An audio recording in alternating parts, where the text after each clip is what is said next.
बिस्मिल्लाहिर्रहमानिर्रहीम। अस्सलाम वालेकुम नाज़रीन, मैं हूं आपका मेज़बान लियाकत राज पर। आप देख रहे हैं लियाकत राज पर ऑफिशियल यूट्यूब चैनल। नाज़रीन, अंकल्स जो हैं वो पाकिस्तान पीपल्स पार्टी के सिंध काबीना का हिस्सा नहीं बन रहे हैं। ये फैसला बिलावल भुट्टो ज़रदारी ने किया है, फरियाल ने किया है या आसिफ अली ज़रदारी ने किया है। ये तो मालूमात अब तक जो हमें मौसूल हुई हैं वो फैसला तीनों का मुश्तरका है कि अंकल्स को फ़िलहाल काबीना का हिस्सा नहीं बनने देंगे। और ज़रा बताते हैं कि पाकिस्तान पीपल्स पार्टी की क़यादत ने फ़ैसला किया है कि जो नए चेहरे हैं वो काम भी करेंगे और उनमें फुर्तियाँ भी होंगी और उनमें पोटेंशियल भी होगा और सिंध की आवाम की खिदमत करने का जज्बा भी होगा। और इस जज्बे के तहत वो सिंध के आवाम के साथ अपने ताल्लुकात जोड़े हुए होंगे और काम भी बेहतर अंदाज में करेंगे और लेन देन के मामला से भी ये वज़रा दूर रहेंगे। जो भी वजारतें दी गई हैं, नए जो भी वज़रा शामिल किए गए हैं, ये चेहरे तो नए हैं लेकिन पीपल्स पार्टी को उम्मीद हो चली है, पीपल्स पार्टी की क़यादत को उम्मीद हो चली है कि ये चेहरे उनके लिए अच्छे काम कर सकते हैं। पुरानों को आजमाया, पुरानों ने वो काम करके नहीं दिखाए जो उन्हें करने चाहिए थे। अब नए चेहरे इसीलिए लाए जा रहे हैं ताकि वो सिंध में डिलीवर कर सके। चौथी बार पीपल्स पार्टी को हुकूमत मिली है तो इस मर्तबा उन्हें काफ़ी मुश्किलात का सामना भी है और टफ टाइम भी देना शुरू हो गया है। सिंध में अफसरशाही भी घुटने टेक कर बैठी हुई है और वज़रा भी परेशान है और कप्तान भी अपनी जगह पर परेशान है। लेकिन पीपल्स पार्टी की क़यादत ने फैसला किया है कि इस मर्तबा जितने भी अंकल्स हैं बिलावल भुट्टो के, उनको काबीना से दूर रखा जाए। लेकिन अंकल्स भी चाह रहे हैं कि वो इस मर्तबा भी काबीना का हिस्सा बने और वो अपने बड़े भाई आसिफ अली ज़रदारी तक रसाई कर चुके हैं और वो किसी न किसी तरह सिंध काबीना का हिस्सा ज़रूर बनने में कामयाब हो जाएंगे। जितनी भी कोशिशें की जाएं अंकल्स को रोकने की, लेकिन पीपल्स पार्टी की नौजवान क़यादत उन्हें रोकने में मुकम्मल तौर पर नाकाम दिखाई दे रही है और दिखाई देती हुई नज़र आ रही है। 24 अप्रैल को या 24 अप्रैल के बाद नई काबीना की दोबारा जो है वो तीसरा मरहला शुरू किया जाएगा और इसमें एडवाइज़र्स, स्पेशल असिस्टेंट और वज़रा शामिल किए जाएंगे। अब देखते हैं कि वो अंकल्स इस काबीना का हिस्सा बन पा रहे हैं या उन्हें इस मर्तबा भी दूर किया जा रहा है। लेकिन उन्होंने कोशिशें अपनी भरपूर कर ली हैं कि वो पाकिस्तान पीपल्स पार्टी की तीसरी मरहले की काबीना का हिस्सा ज़रूर बने। नाज़रीन, ये तो थी सिंध में काबीना का हिस्सा बनने या न बनने या कौन से मुदाखलत या जो भी मामला थे वो अपनी जगह।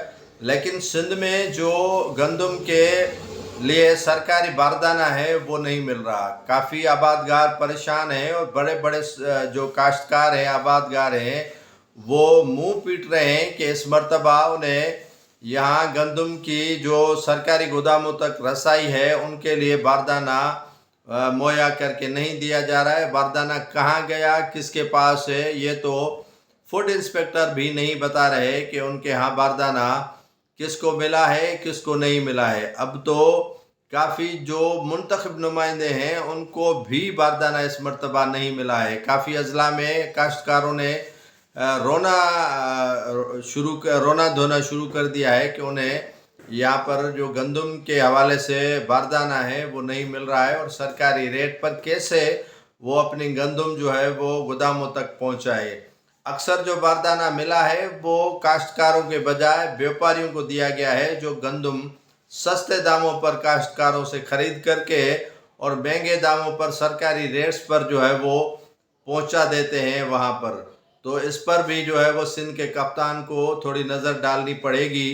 और नाज़रीन, जुल्फ़िकार अली शाह जो वज़ीर हैं सियाहत के, सकाफ़त के तो उन्होंने मीटिंग्स करवाई है सिंध के फनकारों की, सिंध के जो गुलकारों की, सिंध के जो काफ़ी जाने पहचाने मज़ाहिया फ़नकार हैं उनकी।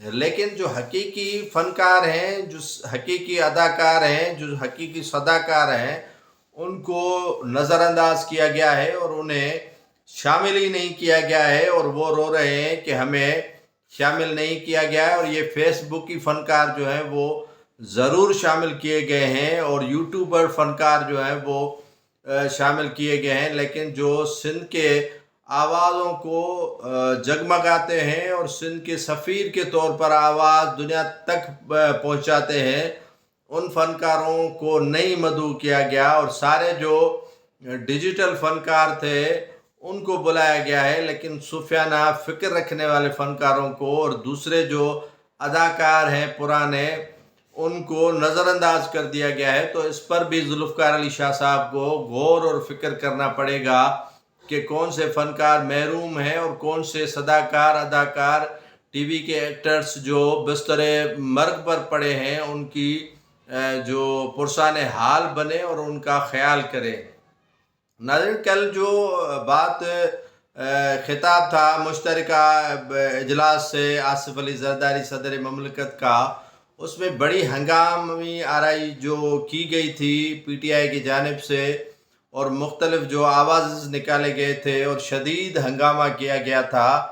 तो सीनियर तज्ज़ियेकार और हामिद मीर का कहना है कि इसमें अब सियासतदानों के लिए ख़तरे की घंटी बजना शुरू हो गई। मुख्तलिफ ममालिक जो सफ़ीर आए थे, इसी हंगामा आराई की वजह से वो उठकर असेंबली से चले गए और उन्होंने खिताब तक नहीं सुना सदर ममलकत आसिफ अली जरदारी का। PTI के रहनुमाओं का शोर शराबा, सीटियाँ बजाना और ऐवान का तकद्दुस पायमाल करना, और इस ऐवान में भरपूर अंदाज में एहतजाज करने के बाद सीनियर सहाफ़ी और तज्ज़िया निगार हामिद मीर ने ये वाज़े कर दिया है कि ये इशारा जो चल पड़ा है या ये जो मौसम चल पड़ी है, ये ख़तरनाक है। अब सियासतदानों को सोचना होगा और सियासतदानों को फ़िक्र करना होगा कि अब ये जो सिलसिला चल पड़ा है ये आपके लिए मुज़र सेहत है, क्योंकि जो घंटी वो बजना देख रहे हैं वो किसी और मामले की बजना देख रहे हैं। हामिद मीर ने दबे हुए अल्फाजों में कहा कि नाज़रीन, मुल्क में मार्शल लॉ का जो दौर या अदवार आ रहा है और मार्शल लॉ लगने जा रही है, उसे कोई भी नहीं रोक सकता, क्योंकि अब सियासतदानों से जो बड़े हैं वो तंग आ चुके हैं और पाकिस्तान की मईशत भी संभली नहीं जा रही है, और इनके जो रोज़ के तमाशे हैं वो थमने का नाम नहीं ले रहे हैं। तो लिहाजा अब जो इशारे दिए जा रहे हैं वो इस मुल्क के लिए ख़तरनाक हो सकते हैं, और इनका मुल्क तहम्मुल नहीं है, और मुल्क के लिए ये तमाम जो सूरत हाल है वो गंभीर से गंभीर तक होती जा रही है। कल जो आसिफ अली जरदारी का खिताब था उसमें आपने देखा, और दूसरी जानिब PTI के जो बानी हैं उन्होंने भी नए शोशे छोड़ना शुरू कर दिए हैं और पैगामात भी उन्होंने दिए हैं। लेकिन हुकूमत चाह रही है कि किसी तरह भी इमरान खान को NRO नहीं दिया जाएगा और उन्हें रिहाई नहीं दी जाएगी, और वहाँ अडयाला जेल में हमले के पेश नज़र भी सिक्योरिटी सख्त कर दी गई है। और PTI के अंदर भी जो है वो इख्तलाफात की खबरें नाज़रीन आ रही हैं